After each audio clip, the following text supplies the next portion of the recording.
معزز ناظرین، السلام علیکم ورحمۃ اللہ وبرکاتہ۔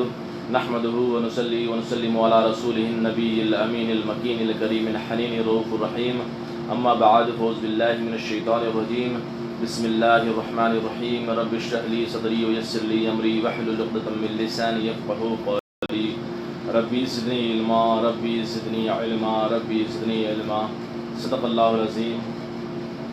اور یہ اللہ کا بے پناہ شکر و احسان ہے کہ اللہ تبارک و تعالیٰ نے رمضان المبارک کا مہینہ عطا فرمایا، اور اللہ تبارک و تعالیٰ نے ہم تمامی حضرات کو رمضان المبارک کے مہینے میں روزہ رکھنے اور اللہ کے ذکر کی توفیق عطا فرمائی۔ یہ اللہ تبارک و تعالیٰ کا سب سے بڑے احسانوں میں سے ایک احسان ہے۔ انشاءاللہ الرحمن سورہ بقرہ کا ترجمہ اور اس کی نہایت ہی مختصر تفسیر سماعت کریں گے۔ سورہ بقرہ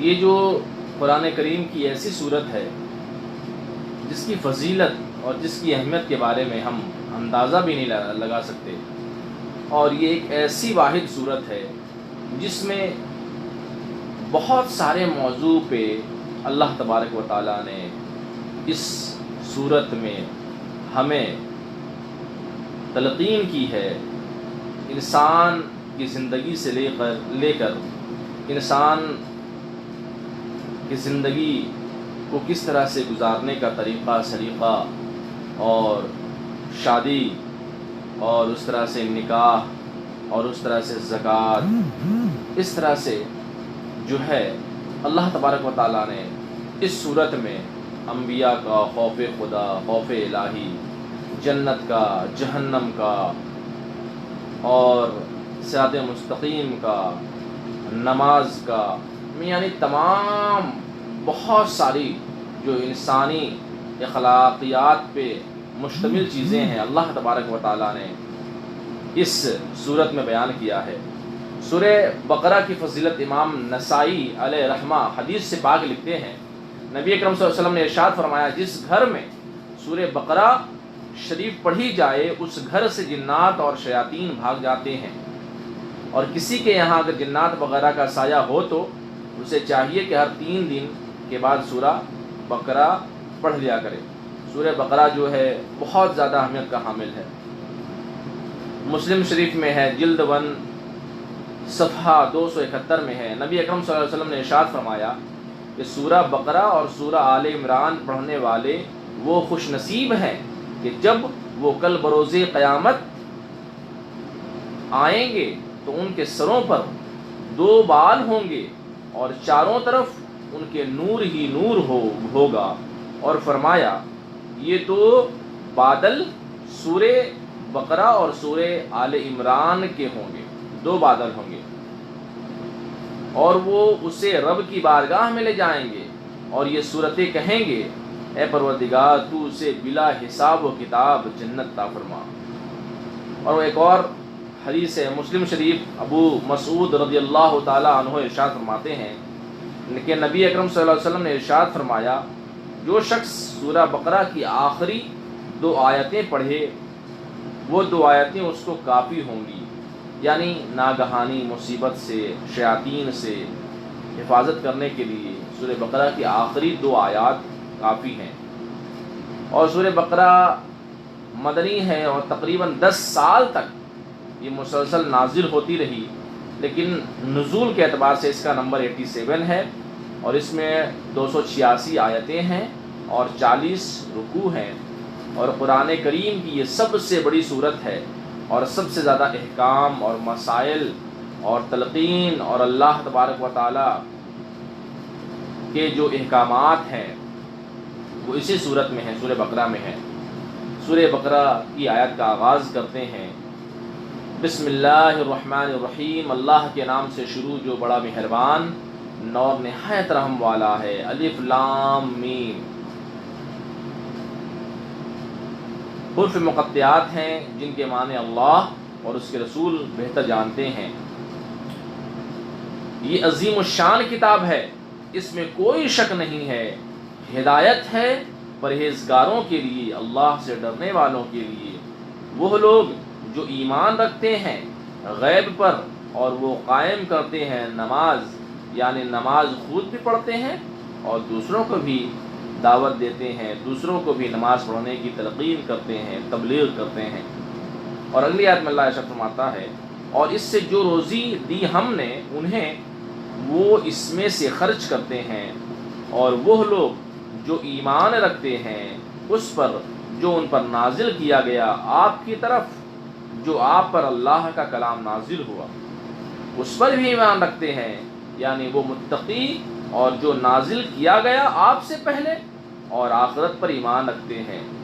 آپ سے پہلے نازل کیا گیا سے مراد توریت ہے، زبور ہے، انجیل ہے۔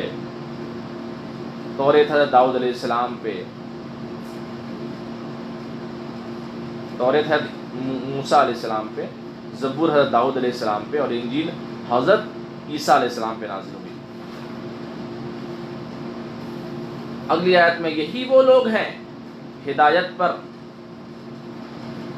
اپنے رب کی طرف سے، اور یہی لوگ ہیں جو فلاح پانے والے کامیاب لوگ ہیں۔ کون لوگ؟ جن کا ذکر ہم نے پہلے سنا۔ بے شک وہ لوگ جنہوں نے کفر کیا اور کفر میں راسخ ہو گئے، برابر ہے ان لوگوں پر آپ انہیں ڈرائیں یا آپ انہیں نہ ڈرائیں، آپ انہیں نصیحت کریں یا نہ کریں، وہ ایمان نہیں لائیں گے۔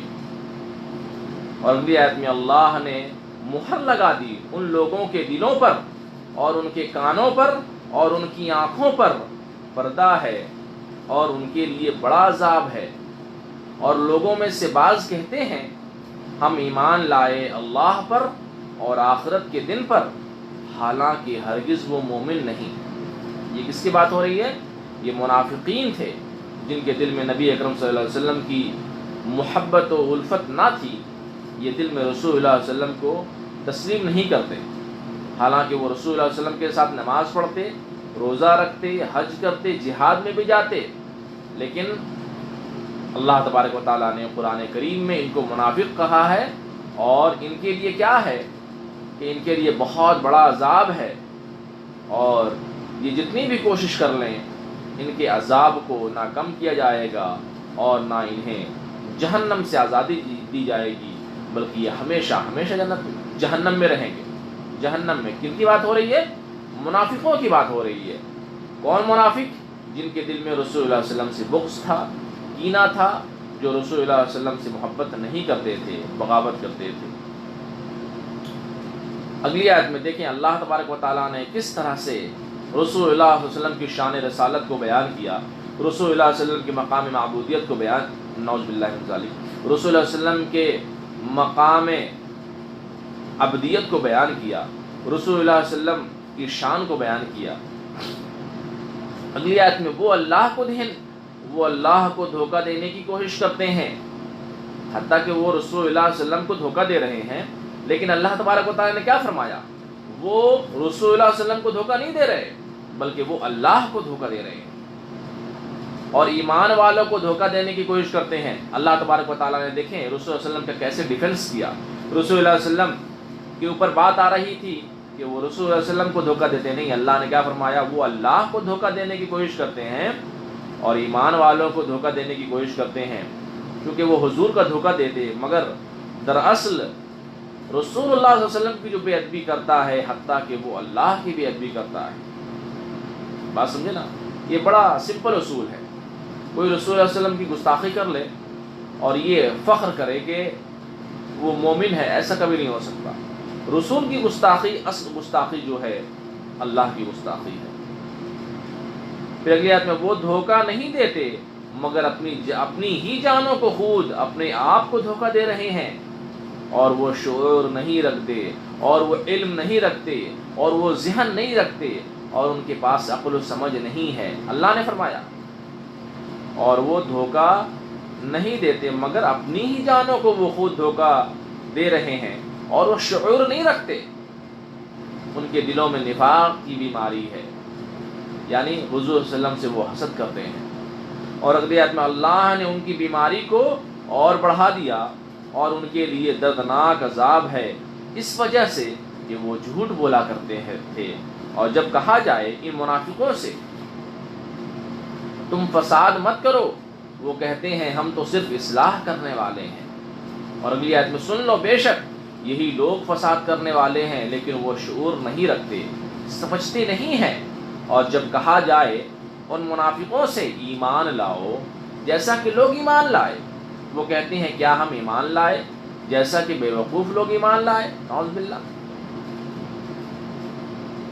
اور اگلی آیت میں سن لو، بے شک وہی بے وقوف ہیں، اللہ فرما رہا ہے، یعنی جو کہتے ہیں کہ ہم ایمان نہیں لائیں گے اور جو ایمان لائے وہ بے وقوف ہیں، اصل معنوں میں جو دوسروں کو بے وقوف کہہ رہے ہیں وہ خود بے وقوف ہیں۔ اللہ نے کیا فرمایا؟ سن لو، بے شک وہی بے وقوف ہیں لیکن وہ جانتے نہیں ہیں، اور جب وہ ایمان والوں سے ملاقات کرتے ہیں وہ کہتے ہیں ہم ایمان لائے، اور جب وہ جدا ہوتے ہیں خلوت میں اپنے شیطانوں کے پاس، یعنی اپنے سرداروں منافقوں کے پاس، وہ کہتے ہیں بے شک ہم تمہارے ساتھ ہیں، ہم تو صرف مذاق کرتے ہیں، یعنی وہ مسلمانوں کا مذاق اڑاتے اور انہیں بیوقوف بناتے ہیں۔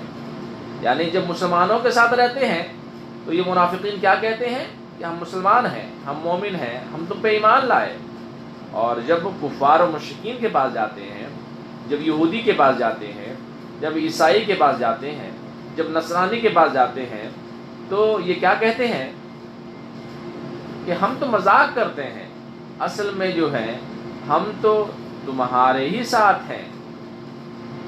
اور اگلی آیت میں اللہ تعالیٰ انہیں ان کی مذاق کی سزا دے گا اور انہیں ڈھیل دیتا ہے تاکہ وہ اپنی سرکشی میں بھٹکتے رہیں۔ یہی وہ لوگ ہیں جنہوں نے گمراہی کو حاصل کیا ہدایت کے بدلے، بس نفع نہ دیا ان کی تجارت نے، اور وہ ہدایت یافتہ نہ تھے۔ ان کی مثال جیسے مثال اس شخص کی جس نے آگ روشن کی جنگل ویران میں، بس جب اس کا ماحول اس کا ارد گرد اس آگ نے روشن کر دیا، اللہ ان کے نور کو لے گیا، اللہ نے انہیں چھوڑ دیا اندھیروں میں، وہ اب نہیں دیکھتے، انہیں اب کچھ نظر نہیں آتا، بہرے ہیں، گونگے ہیں، اندھے ہیں۔ یعنی بہرے گونگے اندھے سے مراد کیا ہے؟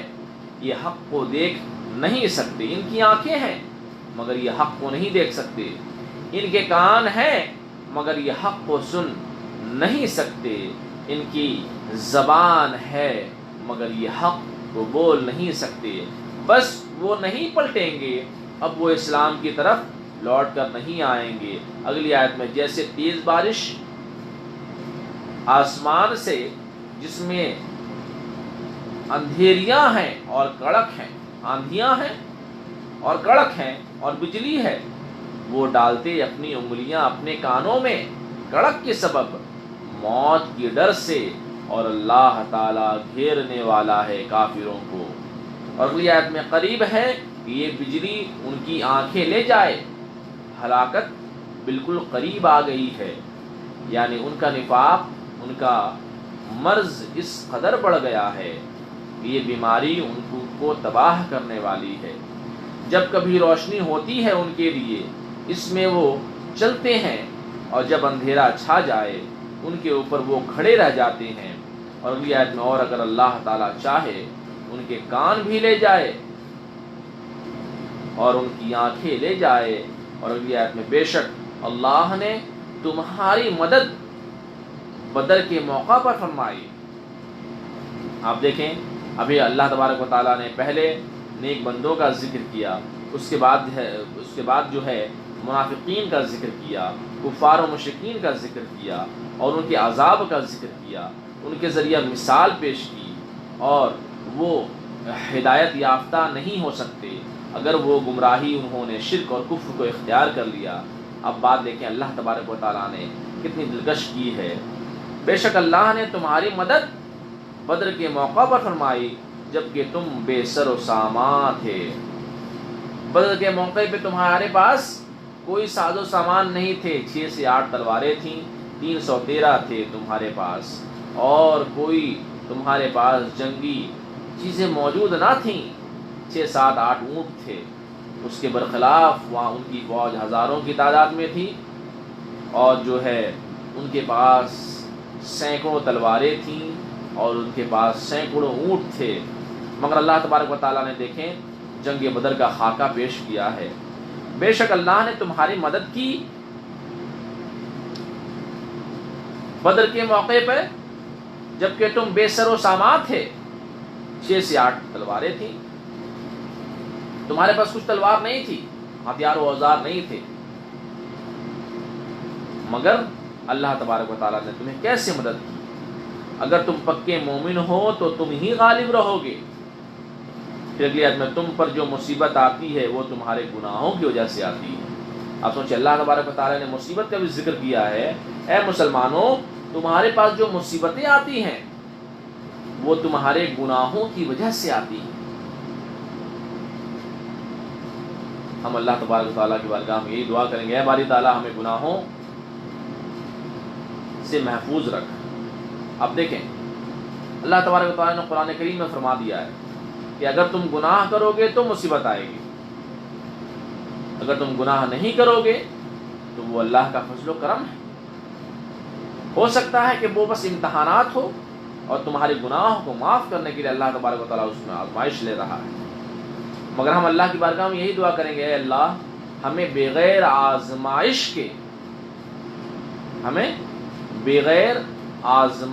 کے ہمیں سیدھے راستے پر چلا۔ پھر اگلی آیت میں اللہ ارشاد فرماتا ہے اگر اللہ تعالیٰ چاہے تو ان کے کان بھی لے لے۔ پہلے اللہ نے کیا فرمایا؟ آنکھ بھی لے لے۔ پھر اللہ نے کیا فرمایا؟ اگر اللہ تعالیٰ چاہے تو ان کے کان بھی لے لے، ان کی آنکھیں بھی لے لے، یہ کافر یہ منافق ایک قدم بھی نہ چل سکیں، بے شک اللہ ہر چاہت پر قادر ہے۔ اور اگلی آیت میں اے لوگوں تم سب عبادت کرو اپنے رب کی، وہ رب جس نے تمہیں پیدا کیا اور تم سے پہلوں کو پیدا کیا، یہ عبادت اس لیے کرو کہ تم پرہیزگار بن جاؤ۔ شیخ سعدی رحمت اللہ تعالی علیہ ارشاد فرماتے ہیں کہ ایک انسان اپنی ایک سانس کا قرض ادا نہیں کر سکتا۔ ہم جو سانس لیتے ہیں ایک سانس کا ہم قرض ادا نہیں کر سکتے، تو اللہ تبارک و تعالیٰ کی جو نعمتیں ہیں، اللہ تبارک و تعالیٰ نے ہمارے جسم کے ہر اعضاء کو سلامت بنایا، ہماری زبان کو، ہماری آنکھ کو، ہمارے جسم کے ہر اعضاء کو سلامت بنایا، ہم ایک سانس کا شکریہ ادا نہیں کر سکتے، کیونکہ ہم ایک انسان کا دل جو ہے وہ 1 منٹ میں 72 مرتبہ دھڑکتا ہے۔ اگر آپ ہر سیکنڈ سبحان اللہ، الحمدللہ، اللہ اکبر بھی کریں تو آپ کی پوری زندگی جو ہے وہ صرف سبحان اللہ کرتے کرتے ختم ہو جائے گی، مگر اللہ کے احسان کا بدلہ ادا نہ ہوگا، کیونکہ آپ کو اسی دوران میں کھانا بھی ہے، اسی دوران میں سونا بھی ہے، اسی دوران میں جاگنا بھی ہے، اسی دوران میں کام بھی کرنا ہے۔ آپ سوچیں ہر وقت بھی آپ اللہ کا ذکر کریں گے تو بھی حضرت شیخ سعدی فرماتے ہیں کہ ایک سانس کا انسان جو ہے بدلہ ادا نہیں کر سکتا۔ تو دیکھیں اللہ تبارک و تعالیٰ کی کتنی رحمت ہے، کتنا فضل ہے، کتنا کرم ہے۔ پھر دیا کہ وہ رب جس نے تمہارے لیے زمین کو بچھونا بنا دیا جس پر تم چلتے ہو، اور آسمان کو عمارت بنا دیا، اور آسمان سے پانی کو اتارا، پھر اس پانی کے ذریعہ کچھ تمہارے کھانے کے لیے پھل، اناج اور غلہ پیدا کیا، تم جان بوجھ کر اللہ کے برابر نہ ٹھہراؤ، اللہ کے سوا کسی اور کی پوجا نہ کرو۔ اور اگلی آیت میں اور اگر تمہیں شک ہے اس کے بارے میں جو ہم نے نازل کیا اپنے بندہ خاص پر، تو تم اس جیسی ایک صورت بنا کر دکھاؤ، اللہ کے علاوہ تمہارے جتنے مددگار ہیں ان سب کو بلا لو اور سب مل کر کوشش کرو اگر تم سچے ہو اپنے وعدے میں۔ اللہ تبارک و تعالیٰ نے قرآن کریم میں بہت ساری مقامات پر کبھی قرآن کریم میں اللہ تبارک و تعالیٰ نے کیا فرمایا کہ تم سارے خداؤں کو، جس جس کو تم خدا مانتے ہو، جس جس کو تم اللہ مانتے ہو، جس جس کو تم مالک و معبود مانتے ہو، اس کے بارے میں اللہ تبارک و تعالیٰ نے کیا فرمایا، اگر تمہیں شک ہے اس کے بارے میں جو ہم نے نازل کیا اپنے بندہ خاص پر، تو تم اس جیسی ایک صورت بنا کر دکھاؤ، اللہ کے علاوہ تمہارے جتنے مددگار ہیں ان سب کو بلا لو اور سب ملا کر کوشش کرو اگر تم سچے ہو اپنے دعوے میں۔ یعنی تم ساری کائنات کو اور تم اپنے سارے جھوٹے خداؤں کو بھی بلا کر اگر اللہ کے مقابلے میں کوئی چیز بنا لو تو بنا سکتے ہو، لیکن تم ایسا نہیں کر پاؤ گے۔ پھر اگر تم ایسا نہ کر سکو اور ہم کہہ دیتے ہیں کہ قیامت تک تم ایسا ہرگز نہیں کر سکو گے، بس اس آگ سے ڈرو کہ جس کا ایندھن آدمی اور پتھر ہے، اور وہ جہنم کی آگ کافروں کے لیے تیار کی گئی ہے۔ اور اگلی آیت میں، اور اے محبوب آپ خوشخبری سنا دیجئے ان لوگوں کو جو ایمان لائے اور اچھے عمل کیے، ان لوگوں کے لیے جنتیں ہیں، باغات ہیں جن کے نیچے نہریں رواں دواں ہیں، جب بھی کبھی انہیں کوئی پھل انہیں کھانے کو دیا جائے گا تو وہ کہیں گے یہ وہی پھل ہے جو اس سے پہلے ہمیں کھانے کو دیا گیا، یعنی دنیا میں، مگر ذائقے اور زیادہ دلکش ہوگا۔ جیسے انگور ہے، اور اس کے بعد جو ہے کھجور ہے، زیتون ہے، انجیر ہے، یہ سارے پھل جو ہیں وہ جنت میں بھی آپ کو ملیں گے، لیکن وہاں کی کوالٹی بڑی زبردست ہوگی، بڑے اعلیٰ مقام کی وہاں کی کوالٹی ہوگی۔ تو وہی اللہ تبارک و تعالیٰ نے ارشاد فرمایا ہے، اور وہ حقیقتاً صورتاً ملتے جلتے پھل دیے گئے ہیں، اور ان کے لیے ان باغوں میں پاک ستھری بیویاں ہوں گی، اور وہ اس میں ہمیشہ ہمیشہ رہنے والے ہیں۔ ہم اس کائنات میں ہم یہی سوچتے ہیں، اے باری تعالیٰ ہمیں اس لڑکی سے ہمارا نکاح ہو جائے، اس لڑکی سے ہماری ازدواجی زندگی گزرے، ہماری زندگی اس خاتون کے ساتھ گزرے، وہ بڑی نیک ہے، بڑی خوبصورت ہے، بڑی اچھی ہے۔ لیکن اللہ تبارک و تعالیٰ نے کیا فرمایا، تمہیں وہ عورتیں دی جائیں گی جو حور ہوں گی، اور وہ ایسی حور ہوں گی جن کی خوبصورتی، جن کی دلکشی اور جن کی پاک اور ستھری کی ضمانت خود اللہ تبارک و تعالیٰ نے قرآن کریم میں عطا فرمائی ہے کہ وہ ایسی ہوں گی کہ وہ اپنی نگاہ کو نیچے کیے ہوئی ہوں گی، وہ اتنی زیادہ پاک دامن ہوں گی کہ آج تک انہیں کسی نے چھوا بھی نہیں ہوگا اور انہیں کسی نے دیکھا بھی نہیں ہوگا، اور اللہ تبارک و تعالیٰ نے انہیں اتنا زیادہ نور دیا ہے کہ ہم تصور بھی نہیں کر سکتے۔ پھر اگلی آیت میں، بے شک اللہ تعالیٰ مثال بیان کرنے سے حیا نہیں فرماتا، چاہے وہ مثال مچھر کی ہو یا اس سے کمتر ہو، بس بہرحال جو ایمان لائے ہیں اللہ پر، بس وہ جانتے ہیں بے شک وہ حق ہے ان کے رب کی طرف، اور بہرحال جو کافر ہیں بس وہ کہتے ہیں اللہ تعالیٰ نے اس مثال کو بیان کر کے کیا ارادہ فرمایا۔ کافروں کو جواب دیا گیا، رب العالمین نے یہ مثالیں آزمائش کے لیے بیان کی، بہت ساری ان مثالوں کو سن کر قرآن پڑھ کر گمراہ ہو جاتے ہیں، اور بہت سارے قرآن پڑھ کر ہدایت پا جاتے ہیں، اور اللہ تعالیٰ فاسقوں کو، نافرمانوں کو گمراہ فرماتا ہے۔ اور اگلی آیت میں، یہ وہ ہیں جو پکا وعدہ کرنے کے بعد اپنے وعدوں کو توڑ دیتے ہیں، اور جس چیز کے جوڑنے کا، ملانے کا رب نے حکم دیا، اس چیز کو وہ کاٹ دیتے ہیں، یعنی رشتہ داری کو وہ کاٹتے ہیں، اور وہ زمین میں فساد پھیلاتے ہیں۔ یہی لوگ نقصان اٹھانے والے ہیں۔ نقصان کون اٹھانے والا ہے؟ جو اپنے وعدے کو توڑتے ہیں، جو رشتے کو ختم کرتے ہیں اور جو فساد پھیلاتے ہیں۔ اگلی آیت میں تم کیسے اللہ کا انکار کرتے ہو، پہلے تم مردہ تھے، پانی کے ایک قطرے جیسی تمہاری حقیقت تھی، تم سیاہ بودار گارے، ایک ناپاک گارا ہی تمہاری حقیقت ہے، تمہارا کوئی وجود نہیں تھا، ایک پانی کے قطرے نہایت ہی قلیل، ناپاک، بدصورت اس قطرے سے تمہیں اللہ تبارک و تعالیٰ نے تمہیں تشکیل دیا۔ بس اللہ نے تمہیں زندہ کیا، پھر وہ تمہیں موت بھی دے گا، پھر تمہیں دوبارہ زندہ کر دے گا، پھر دوبارہ زندہ ہو کر تمہیں اپنی رب کی بارگاہ میں جانا ہے، تم اپنے رب کی طرف لوٹائے جاؤ گے۔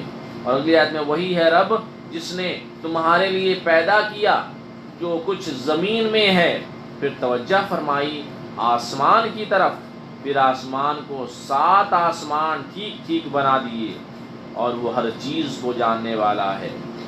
سوچیں اللہ تبارک و تعالیٰ کی شان ربوبیت، اللہ تبارک و تعالیٰ ہر چیز کو جاننے والا ہے۔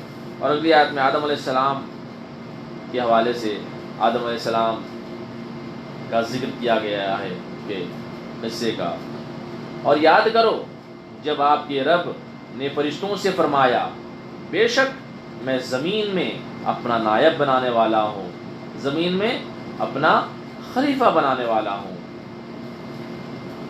فرشتے بولے کیا تو اس زمین میں اسے خلیفہ بنائے گا جو زمین میں فساد پھیلائے گا اور خون بہائے گا، اور ہم تیری حمد کرتے ہوئے، تیری تعریف کرتے ہوئے، تیری خوبیاں بیان کرتے ہوئے، تیری تسبیح پر بیان کرتے ہیں، تیری پاکی، تیری ربوبیت کا، تیری الوہیت کا، تیرے مقام معبودیت کا، ہر وقت تیرا ہی ذکر کرتے رہتے ہیں اور تیری پاکی بیان کرتے ہیں، یعنی خلیفہ انسان کے بدلے ہمیں بنایا جائے، یعنی ہم وہ مخلوق ہیں کہ ہم تو تیری حمد و ثنا ہر وقت کرتے رہتے ہیں، تو ہم زیادہ اس کے قابل ہیں۔ وہ یہ کہنے لگا، مقصد یہ تھا کہ فرشتے یہ چاہتے تھے کہ یہ انسان جو ہے ان کے اندر حرص ہے، لالچ ہے،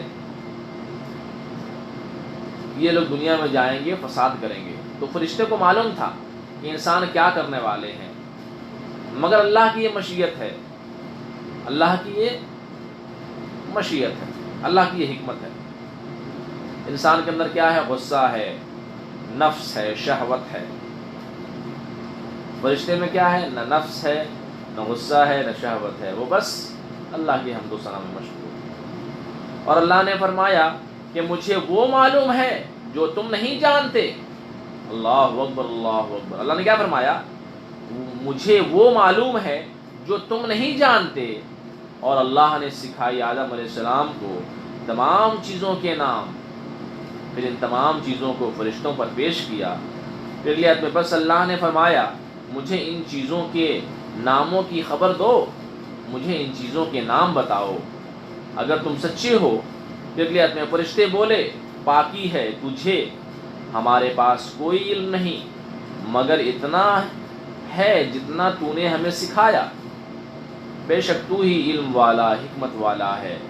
اور اگلی آیت میں فرمایا اے آدم خبر دیجئے فرشتوں کو ان چیز کے ناموں کی۔ بس جب آدم علیہ السلام نے فرشتوں کو ان چیزوں کے نام کی خبر دی، اللہ نے فرمایا کیا میں نے نہ کہا تھا بے شک میں آسمان اور زمین کی غیب پوشیدہ چیزیں جانتا ہوں، آسمان و زمین کے غیب کی پوشیدہ چیزیں جانتا ہوں، اور جو تم ظاہر کرتے ہو اور جو تم چھپاتے ہو ان تمام چیزوں کو میں جانتا ہوں۔ اور اگلی آیت میں اور یاد کرو جب ہم نے فرمایا فرشتوں کو سجدہ کرو آدم علیہ السلام کو، تو سب نے سجدہ کیا، اس وقت جتنی مخلوقات تھیں سب نے سجدہ کیا، مگر ابلیس نے سجدہ نہ کیا۔ اگلی آیت ابلیس نے انکار کیا اور تکبر کیا، اور اس نے آدم علیہ السلام کے مقابلے میں تکبر کیا اور کافروں میں سے ہو گیا، اور شیطان کو مردود قرار دیا گیا۔ اور اگلی آیت میں اور ہم نے فرمایا اے آدم آپ جنت میں رہیں، آپ کی زوجہ جنت میں رہیں، اور تم دونوں کھاؤ اس جنت سے بلا روک ٹوک جہاں سے تم چاہو، اور دونوں قریب نہ جانا، اس درخت کے قریب نہ جانا۔ اللہ تبارک و تعالیٰ نے ایک درخت کے بارے میں کہہ دیا کہ جنت میں تمام چیزیں کھاؤ مگر ایک درخت کے قریب نہ جانا، ورنہ تم دونوں حد سے بڑھنے والوں میں سے ہو جاؤ گے۔ اب دیکھیں آدم علیہ السلام نے 500 سال تک جو ہے وہ جنت میں رہے، 500 سال تک۔ پھر لیا میں بس انہیں شیطان نے اس درخت کے بارے میں ان دونوں کو پھسلا دیا اور ان دونوں کو وہاں سے اس سے جو جس جگہ میں تھے، اور ہم نے فرمایا تم سب نیچے اتر جاؤ، تم ایک دوسرے کے دشمن ہو گئے، تمہارے لیے زمین میں ایک عارضی ٹھکانہ ہے، اور برتنا ہے، استعمال کرنا ہے، فائدہ اٹھانا ہے، ایک وقت پھر تمہیں دوبارہ مر کر اللہ کی بارگاہ میں حاضر ہونا ہے۔ آپ سوچیں، بس انہیں شیطان نے اس درخت کے بارے میں ان دونوں کو پھسلا دیا، یعنی شیطان نے یہ وسوسہ ڈالا کہ آپ نے سارے درخت کے پھل کھائے ہیں، اس درخت کے پھل بھی آپ کھا لیں۔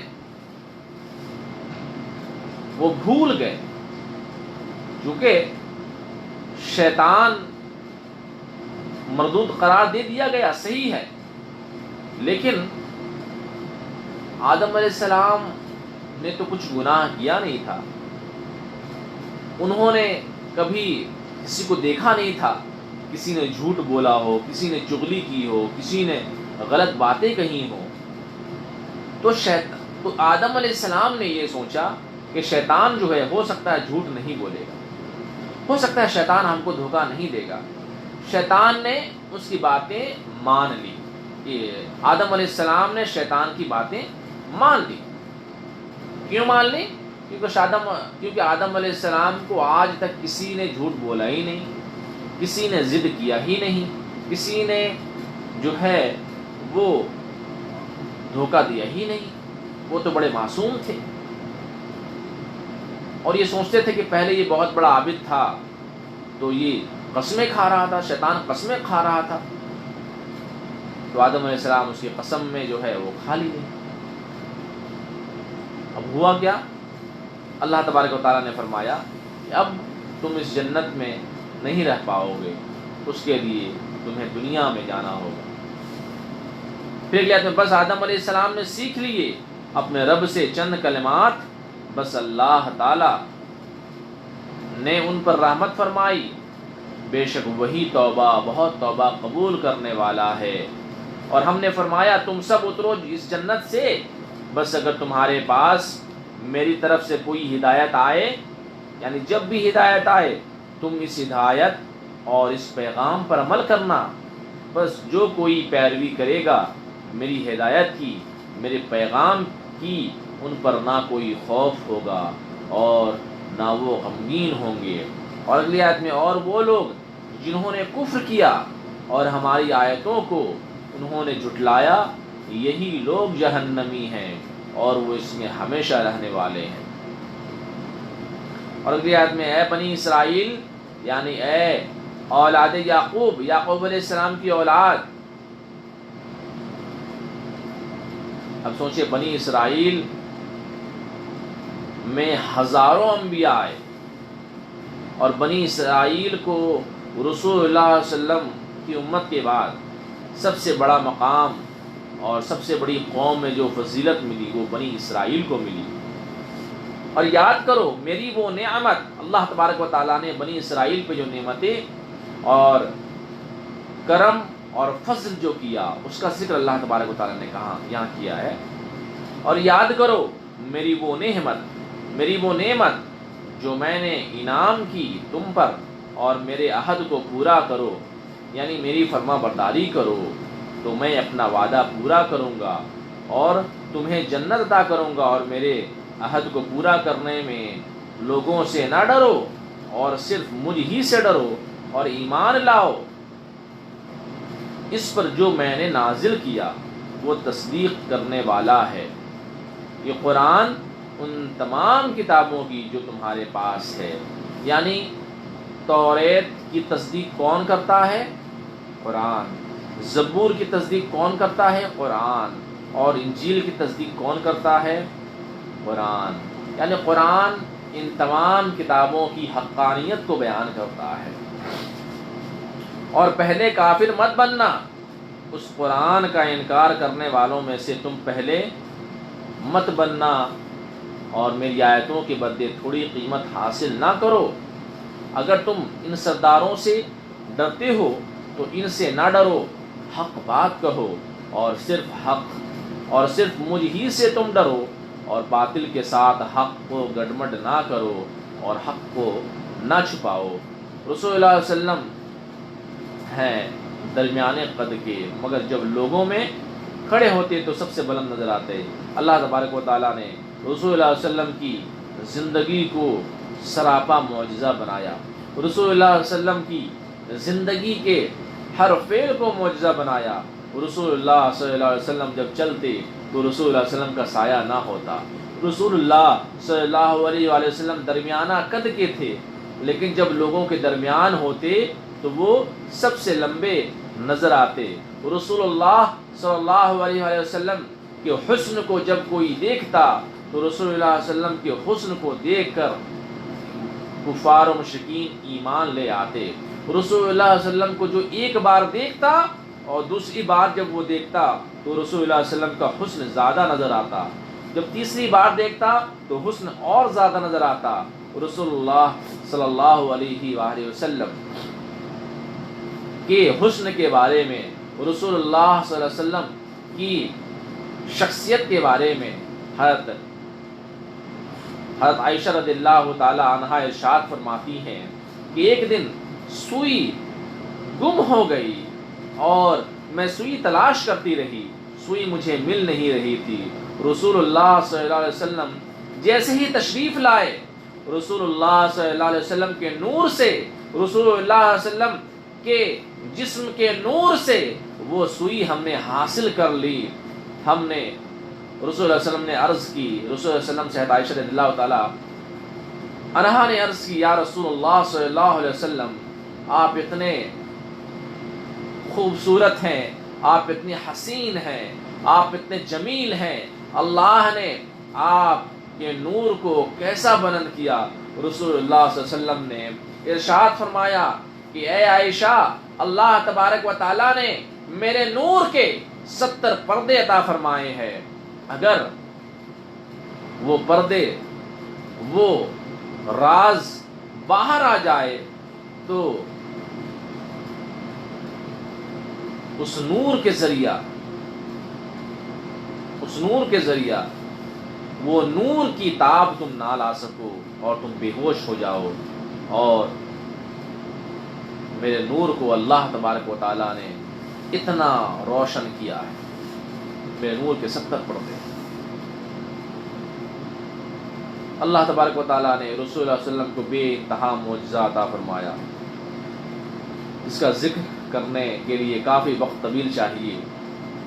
اگلی آیت میں، حالانکہ تم جانتے ہو جان بوجھ کر حق کو چھپاتے ہو، اور نماز قائم کرو اور زکوٰۃ ادا کرو اور رکوع کرو اور رکوع کرنے والوں کے ساتھ، یعنی جماعت کرنے والوں کے ساتھ نماز پڑھو اور ساتھ میں رکوع اور سجود کرو۔ اور اگلی آیت میں، کیا تم لوگوں کو حکم دیتے ہو نیکی کا اور اپنی جانوں کو بھول جاتے ہو، حالانکہ تم کتاب کو پڑھتے ہو، کیا تم عقل نہیں رکھتے؟ اور اگلی آیت میں، اور صبر اور نماز کے ذریعہ مدد چاہو، اور بے شک یہ نماز ضرور بھاری ہے، مگر اللہ سے ڈرنے والوں، خشوع رکھنے والوں کے لیے نماز بھاری نہیں ہے۔ اور اگلی آیت میں، یہ وہ لوگ ہیں جنہیں یقین ہے کہ وہ اپنے رب سے ملنے والے ہیں، اور بے شک یہ لوگ اللہ ہی کی طرف لوٹنے والے ہیں، اس بات کا بھی انہیں یقین ہوتا ہے۔ اور اگلی آیت میں، اے یعقوب علیہ السلام کی اولاد، یاد کرو میری وہ نعمت جو میں نے انعام کیا تم پر، اور بے شک میں نے تمہیں فضیلت دی تمام جہان والوں پر۔ اب دیکھیں یعقوب علیہ السلام، بنی اسرائیل کا ذکر ہو رہا ہے کہ بنی اسرائیل کو اللہ تبارک و تعالیٰ نے کتنی بڑی فضیلت عطا فرمائی اس کائنات میں۔ یعقوب علیہ السلام تو اتنی بڑی فضیلت عطا فرمائی اور نعمت کیا، احسان کیا تمام جہان والوں پر کہ صرف بنی اسرائیل میں ہزاروں کی تعداد میں انبیاء آئے۔ اور اگلی آیت میں ہے اور ڈرو اس دن سے، قیامت کے اس دن کو یاد کرو، اس دن سے ڈرو جب کوئی جان کسی جان کا بدلہ نہیں بن سکے گی، اور جس کا خاتمہ کفر پر ہوا، یعنی کافر کے لیے کوئی شفاعت نہیں ہوگی، اور نہ ہی کوئی مال لے کر، کوئی معاوضہ لے کر، فدیہ لے کر اس کی جان چھوڑی جائے گی، اور نہ ہی ان کی مدد کی جائے گی۔ اور اگلی آیت میں اور یاد کرو جب ہم نے انہیں نجات دی فرعونیوں سے، وہ فرعونی تمہیں تکلیف پہنچاتے تھے، بہت بڑی تکلیف پہنچاتے تھے، وہ تمہارے بیٹوں کو زندہ ذبح کرتے اور تمہاری بیٹیوں کو زندہ چھوڑتے، اور اس واقعہ میں تمہارے رب کی طرف سے بڑی آزمائش تھی۔ اور اگلی آیت میں اے بنی اسرائیل اس نعمت کو یاد کرو، فرعونی تمہارے بیٹوں کو ذبح کرتے تھے اور تمہاری بیٹیوں کو زندہ چھوڑ دیتے تھے۔ یعنی اس نعمت کا بیان ہے کہ فرعون کی حکومت تھی اور فرعون تمہاری بیٹیوں کو ذبح کر دیتے اور تمہاری بیٹیوں کو وہ زندہ رکھتے، مگر اللہ تبارک و تعالیٰ نے موسیٰ علیہ السلام کی حکومت دی۔ موسیٰ علیہ السلام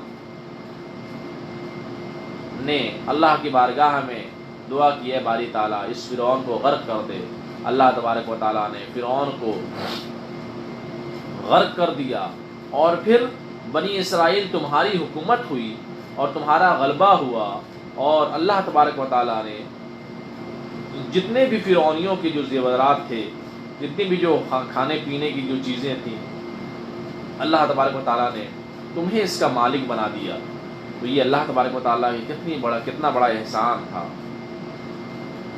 اور یاد کرو جب ہم نے پھاڑ دیا تمہارے لیے سمندر کو، بس ہم نے تمہیں نجات دی، اور فرعونیوں کو ہم نے غرق کیا اس حال میں کہ تم ان کو غرق ہوتے ہوئے دیکھ رہے تھے۔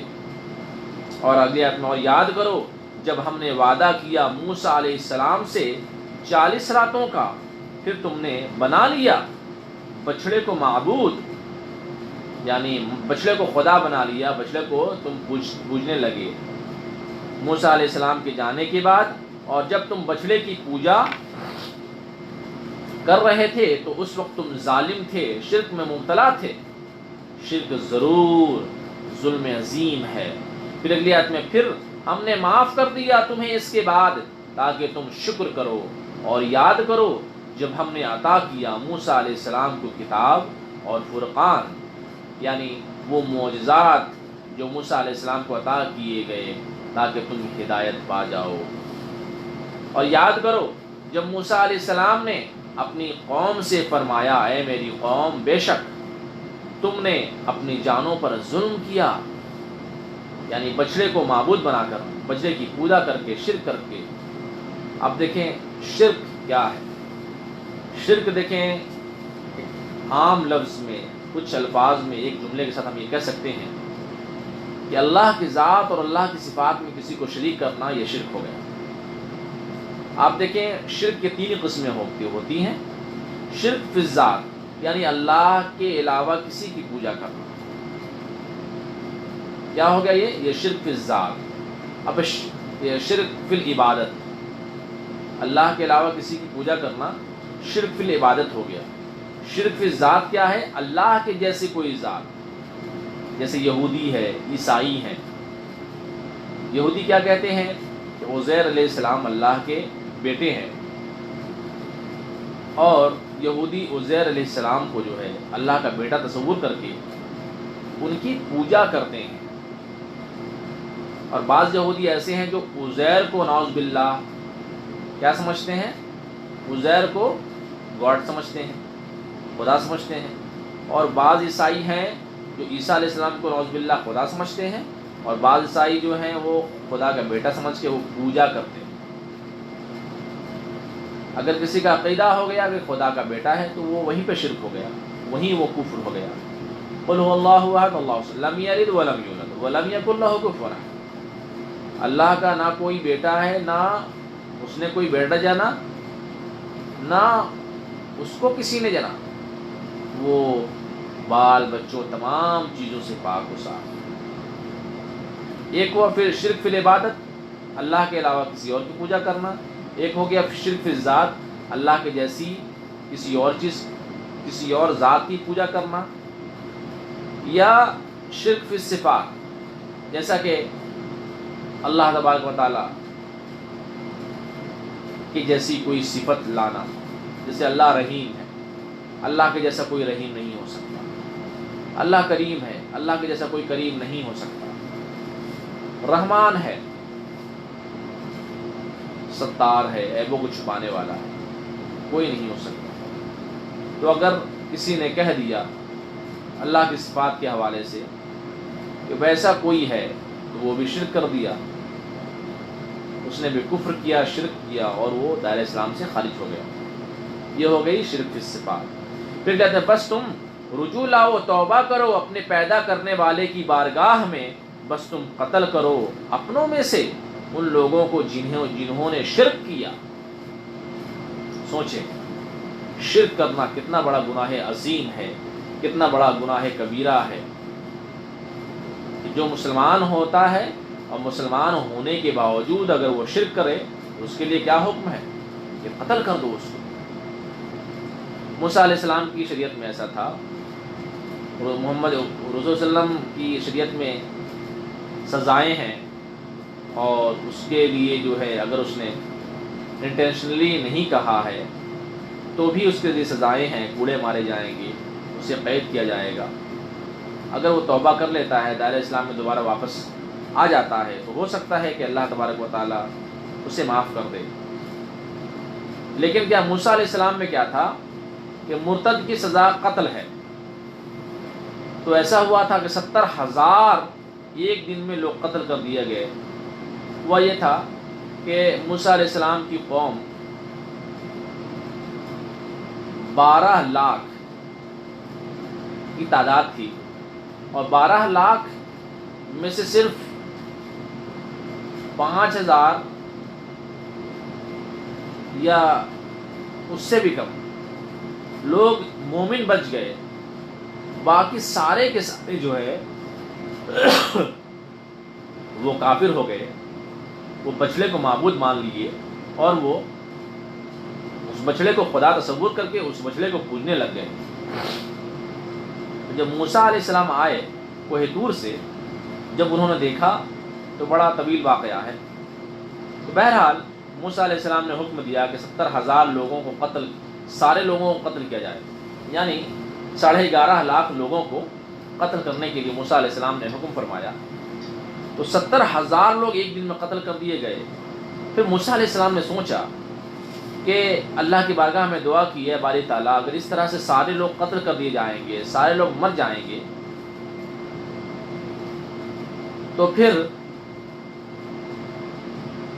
قوم ختم ہو جائے گی، قوم کا وجود ختم ہو جائے گا۔ پھر اللہ سے دعا کیا، یا باری تعالیٰ ہماری قوم کو بخش دے، ان کے گناہوں کو بخش دے، انہوں نے توبہ کیا ہے۔ تو اللہ تبارک و تعالیٰ کی پھر ان پہ رحمت ہوئی، اللہ تبارک و تعالیٰ انہیں بخش دیا۔ تو جو لوگ قتل ہو گئے ان کو شہید کا مرتبہ اللہ نے عطا فرما دیا، اور جو لوگ بچ گئے اللہ تبارک و تعالیٰ نے انہیں معاف کر دیا۔ بس اللہ نے تمہاری توبہ قبول فرمائی، بے شک وہی بہت توبہ قبول کرنے والا ہے، وہی بہت توبہ قبول کرنے والا مہربان ہے۔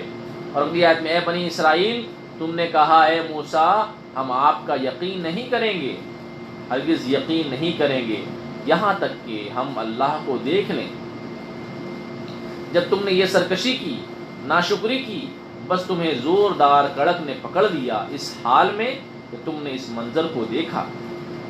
تم ان سب کو مرتا ہوا دیکھ رہے تھے، مگر موسیٰ علیہ السلام نے دعا کی اور اللہ کا کرم ہوا، اور اللہ نے ان تمام بنی اسرائیل جنہوں نے شرک کیا تھا ان سب کو معاف کر دیا گیا۔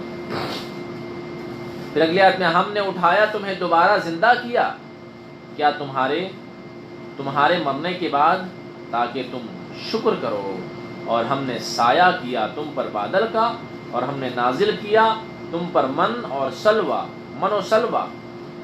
یہ آسمانی کھانے کو اللہ تبارک و تعالیٰ نے نازل کیا۔ اللہ تبارک و تعالیٰ نے نعمت کا ذکر کیا ہے۔ من کیا ہے؟ من ایک میٹھی سی چیز ہے، حلوے کی طرح، شہد کی طرح، اور سلوہ جو ہے وہ بھنے ہوئے بٹیر تھے جو صبح صادق سے سورج نکلنے تک آسمان سے گرتے تھے، اور یہ لوگ اپنی چادروں میں اسے لے لیتے تھے، اور ایک دفعہ آتا اور پورے دن کافی ہو جاتا۔ اور اگلی آیت میں کھاؤ ان پاکیزہ چیزوں سے جو ہم نے تمہیں دی ہیں، وہ پاکیزہ چیزیں تم کھاؤ، اور انہوں نے ناشکری کر کے ہم پر ظلم نہیں کیا، ہمیں نقصان نہیں پہنچایا، وہ خود اپنی ہی جانوں کو ظلم کیا کرتے تھے۔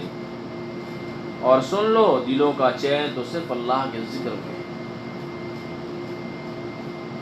اور یاد کرو جب ہم نے فرمایا تم داخل ہو جاؤ اس بستی میں، بس کھاؤ اس بستی سے جہاں سے تم چاہو، بلا روک ٹوک دروازے میں داخل ہو، سجدے کرتے ہوئے داخل ہو، اور کہو اے اللہ تو ہمیں معاف فرما، تو ہم سے معافی مانگنا، ہم تمہاری خطائیں بخش دیں گے، اور قریب نیکوکاروں کو ہم اور زیادہ دیں گے۔ اور ظالموں نے قول کو، بات کو بدل دیا جو ان سے کہا گیا تھا، اس کے علاوہ انہوں نے کام کیا۔ اور اگلی آیت میں ظالموں پر آسمان سے وبا کو نازل کیا، عذاب کو نازل کیا۔ یہ وبا اور یہ عذاب اس وجہ سے آیا کہ وہ نافرمانی کیا کرتے تھے۔ اب سوچیں، 1 گھنٹے کے اندر طاعون کے مرض میں ہزاروں بنی اسرائیل جو ہے وہ ہلاک ہو گئے۔ اور یاد کرو جب پانی طلب کیا موسیٰ علیہ السلام نے اپنی قوم کے لیے، اللہ نے فرمایا اے موسیٰ آپ پتھر پر اپنا عصا مارے، آپ پتھر پر اپنا عصا مارے۔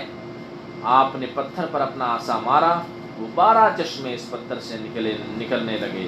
اور اگلی آیت میں اور جب موسیٰ علیہ السلام نے پانی طلب کیا اپنی قوم کے لیے، بس ہم نے فرمایا بس آپ ماریے اپنی لاٹھی کو پتھر پر ماریے، بس بہہ نکلے اس پتھر سے 12 چشمے، اور ہر گروہ نے اپنے پینے کی جگہ کو پہچان لیا۔ یعنی وہاں پہ جو گروہ تھے، 12 چشمے تھے، 12 گروہ تھے، سارے گروہ مل کر کے ایک ایک گروہ ایک ایک چشمے میں جا کر وہ پانی پینے لگ گئے۔ اور اگلی آیت میں کھاؤ اور پیو اللہ کی دی ہوئی روزی، اور زمین میں فساد کرتے ہوئے نہ پھرو، گناہ مت کرو، فساد مت کرو۔ اور یاد کرو جب اے بنی اسرائیل، جب تم نے کہا اے موسیٰ ہرگز ہم صبر نہیں کر سکیں گے، یعنی ایک کھانے پر ہم صبر نہیں کر سکتے، یعنی انہوں نے کہا کہ من اور سلوہ کھا کھا کر ہم تھک گئے ہیں، دل بھر گیا ہے، آپ دعا کیجیے ہمارے لیے، وہ نکالے ہمارے لیے وہ چیزیں ہمارے لیے پیدا کرے جو زمین میں اگاتی ہیں، یعنی ان سبزیوں کو کہتے ہیں بقل، ان سبزیوں کو جو پتے سمیت پکائی آتی ہیں، جیسے پالک ساگ، لال ساگ وغیرہ۔ لہسن ککڑی، اگلی آیت میں لہسن ککڑی عدس بصل ملے، ایسی چیزیں ملے جو زمین سے اگتی ہیں۔ موسیٰ علیہ السلام نے فرمایا جو سب سے بہتر ہے، خیر ہے، آسمانی رزق کو چھوڑ کر تم ادنا مانگ رہے ہو، یہ آسمانی رزق ہے، اس میں تمہیں 1 روپے بھی نہیں لگتا، وہ تو بس فری میں تم آتے ہیں، تم کھاؤ، اللہ کا شکریہ ادا کرو۔ اتر جاؤ کسی شہر میں، تمہارے لیے اس شہر میں وہ سب کچھ ہے جو تم نے مانگا ہے۔ اور اگلی آیت میں وہ قوم جن پر بے شمار احسانات کیے گئے مگر انہوں نے ہر بار ناشکری کی، اور پھر ان پر ڈال دی گئی ذلت اور غربت، تنگ دستی اور ناداری، اور وہ مستحق ہو گئے اللہ کے عذاب کے، یعنی اللہ نے عذاب نازل فرمایا، غضب فرمایا ان کے کرتوتوں کی وجہ سے۔ یہ اس وجہ سے غضب کیوں کیا گیا؟ کہ اس وجہ سے کہ وہ اللہ کی آیتوں کا انکار کیا کرتے تھے اور ناحق انبیاء کو شہید کرتے تھے۔ آپ سوچیں بنی اسرائیل اتنے بڑی ظالم قوم تھی، اتنے بڑی جو ہے وہ گنہگار قوم تھی کہ انہوں نے بنی اسرائیل نے ایک دن میں 43 انبیاء کو شہید کیا ہے۔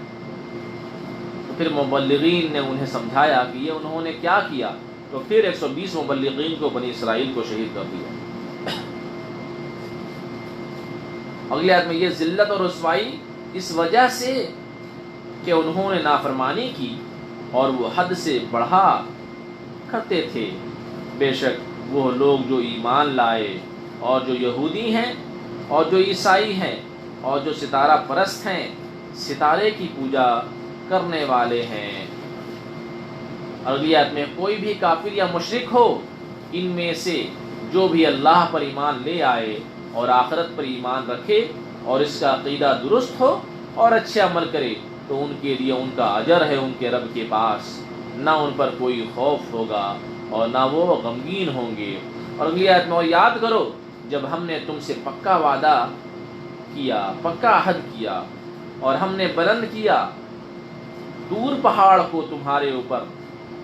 اور اگلی آیت میں اور ہم نے فرمایا پکڑ لو، مضبوط تھامو جو کتاب ہم نے تمہیں عطا کی، مضبوطی کے ساتھ، قوت کے ساتھ اسے تھامو، یعنی اس پہ عمل کرو اور یاد رکھو جو اس میں موجود ہے تاکہ تم متقی اور پرہیزگار بن جاؤ۔ اب ناشکری کا بیان ہے۔ اللہ تبارک و تعالیٰ نے کتنی زیادہ جو ہے ان کے احسانات کیے، مگر انہوں نے ناشکری کی، انبیاء کو شہید کیا، من اور سلوہ جو نازل کیا گیا وہ ان کے بارے میں انہوں نے تنقید کی، اور اس طرح سے جو ہے فرعونیوں کی جتنے محلات تھے، جتنے زیورات تھے، جتنی بھی دولتیں تھیں، وہ سب جو ہے وہ بنی اسرائیل کو مل گئی، موسیٰ علیہ السلام کی قوم کو مل گئی، مگر اس کے باوجود بھی جو ہے انہوں نے ناشکری کی اور اللہ کو ناراض کیا۔ پھر آیت میں تم اس کے بعد پھر گئے موسیٰ علیہ السلام کی جانے کے بعد، توریت صرف تم نے تاخر میں سجانے کے لیے رکھی، اور اگر اللہ کا فضل ان پر نہ ہوتا اور اللہ کی رحمت نہ ہوتی ضرور تم نقصان اٹھانے والے ہو جاتے۔ اور اگلی آیت میں ہے، اب دیکھیں سنیچر کے دن کوئی کام کرنا نہیں تھا، موسیٰ علیہ السلام کی شریعت میں سنیچر کے دن جو ہے کوئی بھی کام کرنا منع تھا، کوئی بھی کام آپ نہیں کر سکتے، وہ دن پورا ویکیشن ہے، وہ دن پورا آف ہے، ڈے آف ہے، ہالیڈے ہے۔ مگر دیکھیں انہوں نے کیا کیا موسیٰ علیہ السلام کی قوم نے، اور بے شک ہفتے کے دن کے بارے میں جن لوگوں نے سرکشی کی تم انہیں جانتے ہو، بس ہم نے فرمایا ان لوگوں سے ہو جا دھتکارے ہوئے بندر بن جاؤ، بس ہم نے اس واقعے کو عبرت ان لوگوں کے لیے جو اگلے ہیں اور جو پچھلے ہیں۔ اور اگلی آیت میں ہے اور یہ ہم نے تمام لوگوں کے لیے یہ واقعہ نصیحت کے لیے بنایا کہ جو اللہ سے ڈرنے والے ہیں۔ اور یاد کرو جب موسیٰ علیہ السلام نے فرمایا اپنی قوم سے بے شک اللہ تعالیٰ تمہیں حکم فرماتا ہے کہ تم ایک گائے ذبح کرو۔ موسیٰ علیہ السلام کی قوم میں ایک قتل ہوا، ٹھیک ہے، تو موسیٰ علیہ السلام نے فرمایا کہ گائے ذبح کرو، تمہیں قاتل کا علم ہو جائے گا۔ وہ بولے کیا آپ ہم سے مذاق کرتے ہیں؟ آپ نے فرمایا میں نادان بننے سے اللہ کی پناہ مانگتا ہوں، یعنی مذاق کرنا، ٹھٹا کرنا یہ انبیاء کا، یہ رسولوں کا عمل نہیں ہے۔ مذاق کرنا، ٹھٹا کرنا، ہنسی کرنا یہ نادانوں کا کام ہے۔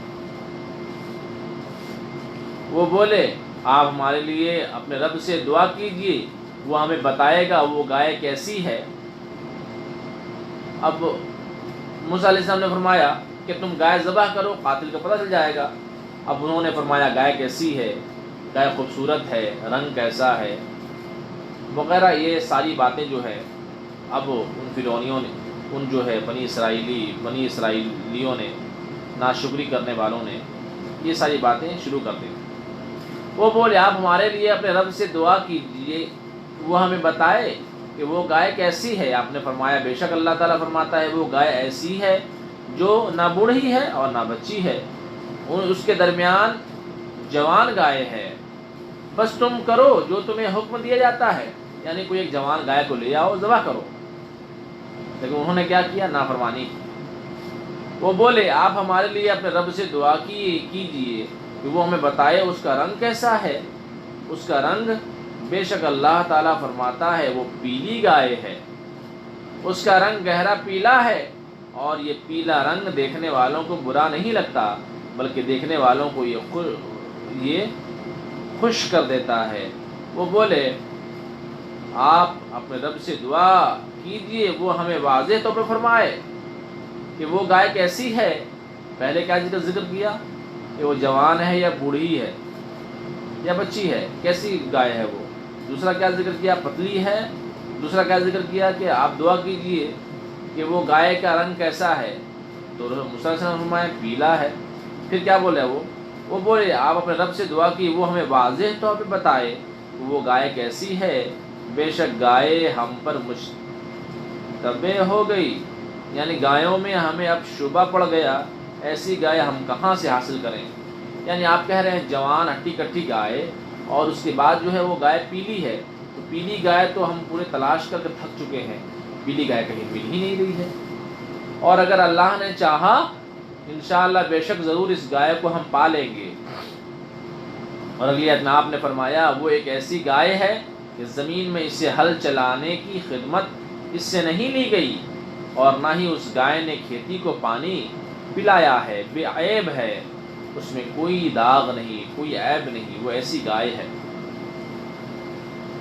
اور اگلی آیت میں اب آپ نے ہمیں درست بات بتائی، نعوذ باللہ، بس انہوں نے اس گائے کو ذبح کر دیا، اور جو وہ ذبح کرنے کے قریب نہ تھے، انہیں ذبح کرنے کا ارادہ نہ تھا، مگر مجبور ہو کر انہوں نے اس گائے کو ذبح کیا۔ اور اگلی آیت میں یاد کرو جب تم نے قتل کیا ایک جان کو، پھر تم ایک دوسرے پر الزام لگانے لگے، عامل نامی اس شخص کو جو قتل کیا گیا، اس کے چچا زاد بھائیوں نے دولت کی لالچ میں قتل کیا تھا، اور انہوں نے لاش دوسرے قبیلے کے دروازے پر ڈال دی اور الزام لگایا کہ اس قبیلے والوں نے ہمارے چچا زاد بھائیوں کو قتل کیا،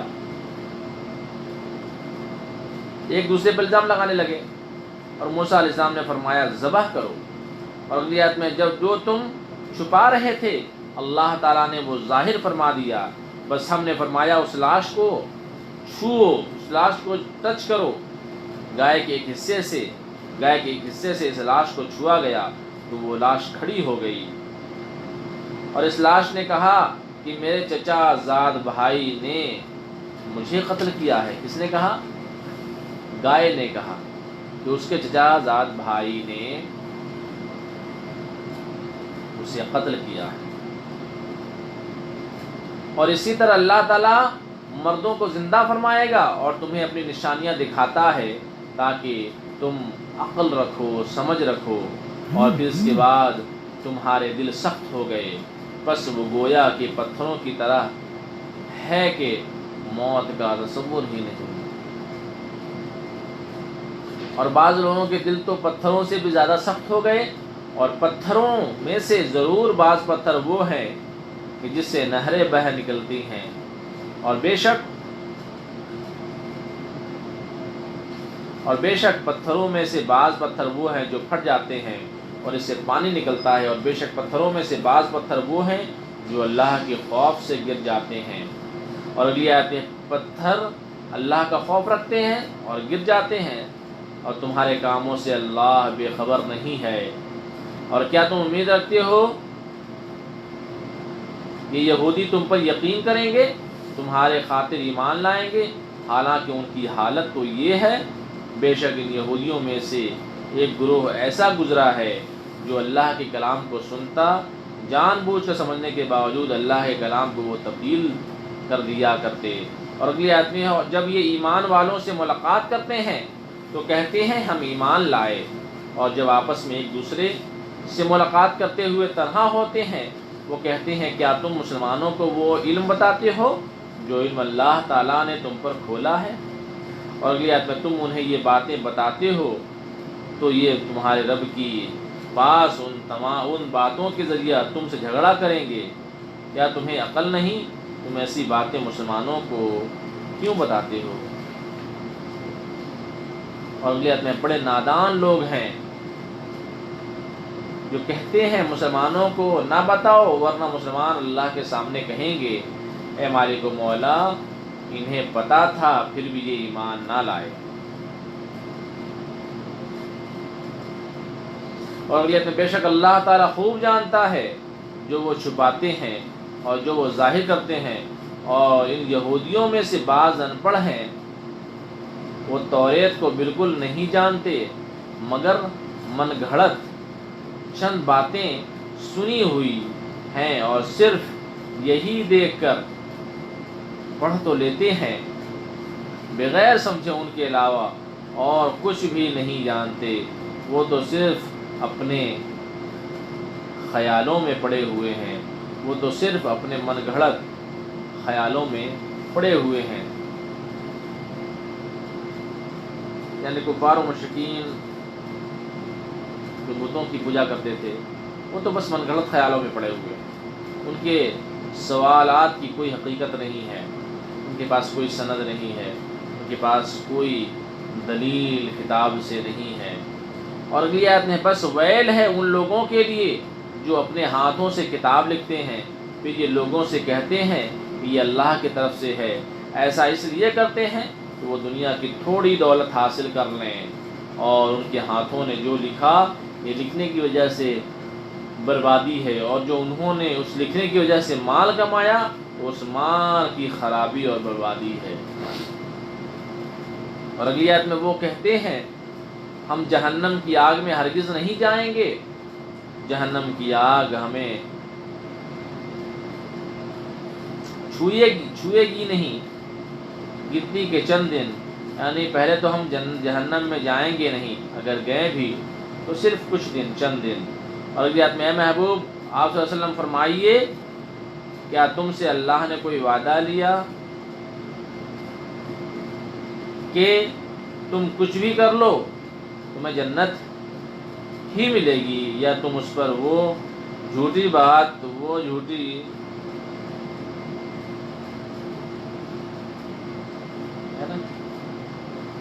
یا تم اللہ پر وہ جھوٹی بات باندھتے ہو جو تم نہیں جانتے۔ اور اگلی آیت میں ہاں کیوں نہیں، جس نے برائی کی اور اس کی برائی نے اسے گھیر لیا، اس برائی کی وجہ سے اس کا ایمان برباد ہو گیا، بس یہی لوگ جہنمی ہیں، اس میں ہمیشہ ہمیشہ رہنے والے ہیں۔